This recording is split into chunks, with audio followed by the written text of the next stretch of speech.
शेतकरी बांधवांना नमस्कार. मी राहुल कर्डिले, जिल्हाधिकारी नांदेड. आपल्या सगळ्यांना आवाहन करू इच्छितो की आपल्या जिल्ह्यामध्ये केंद्र शासन आणि राज्य शासन यांच्या संयुक्त विद्यमाने प्रधानमंत्री पीक विमा योजना राबवली जाते. यावर्षी पण ती योजना आपली राबवली जात असून 31 जुलै ही त्याची लास्ट मुदत आहे आणि आपल्याकडं इको टोकियो जनरल इन्शुरन्स कंपनी ही योजना राबवते आहे.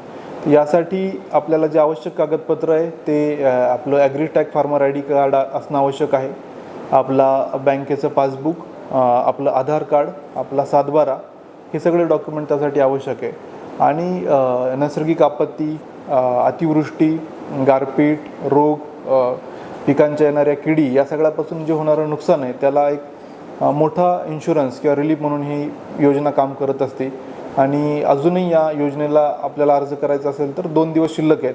तर माझी सर्व शेतकरी बांधवांना विनंती की मोठ्या प्रमाणावर आपण या योजनेचा लाभ घ्या आणि जास्तीत जास्त संख्येने यामध्ये अर्ज करा. धन्यवाद.